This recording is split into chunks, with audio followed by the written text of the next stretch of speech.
Well, family called us first, and then I talked to the detectives up in Austin, and we talked several times with detectives. And they said, we just don't have anything yet on the investigation. It's narrowing this thing down to an area that we think we need to search. And he asked me, he said, have you found any areas? And I said, well, I did, but I don't know if they make any sense. I said, I rode around with Shane for a long time. I spent a good part of the day with him.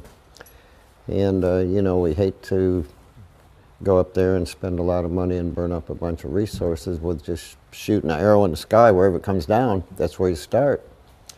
So we stayed in close touch. I talked to Shane almost every day. Shane was frustrated at best, and he took a lot of heat. He took a lot of heat. And Shane would call me and say, man, they brought me in, they polygraphed me, they kept me 7.5 hours and stuff, and he got upset with him. He called him some names that we can't say, and he said, if I had anything to do with it, squeeze it out of me. How come he can't squeeze it out of me? And, and Shane was questionable in my mind. He was, and his stories weren't just quite as consistent as I thought. But I got to remember, I went through that my own self. And in the very beginning, there's a lot of different things going through your head. So I understand it now. Now I understand it.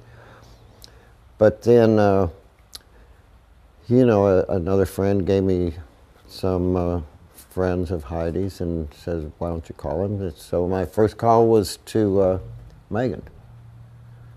And she answered the phone, and I told her who I was, and she said, yeah, I've seen you on TV so many times, and just thank you for helping find my friend. And I said, well, Magen, I said, what's your heart telling you on this?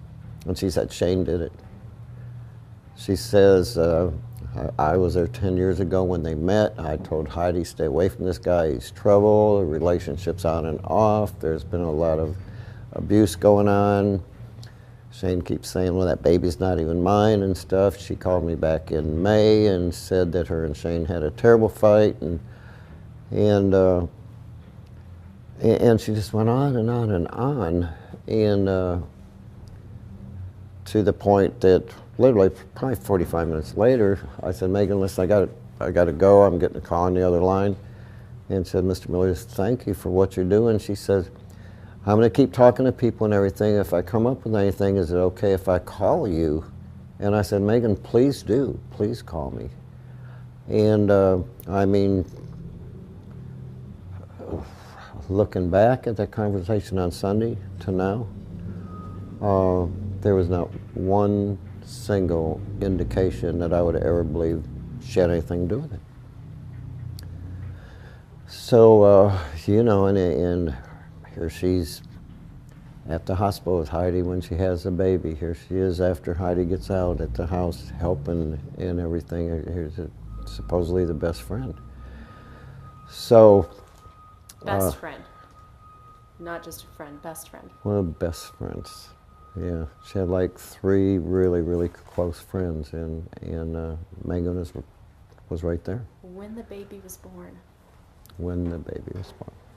We heard she went to baby appointments with her before. Oh, yes. She did everything. Best friend. Have you seen these baby registries in her name? Some people told me about some things out there, and of course there's rumors going around that Megan's boyfriend was wanting to break up with her, so she told him that she was pregnant, and but anybody can speculate, and I think everybody did a lot of speculation during that period of time, and Magen never came in the mix. So, did you ask her? Was she forthcoming about maybe the last time she saw? Well, I asked her. I said, "Now, have you talked to detectives?" And Magen said, "Yeah, they called me because it looks like maybe I was the last one to talk to her, and we talked that morning, probably around 8:30, because she was having problems breastfeeding."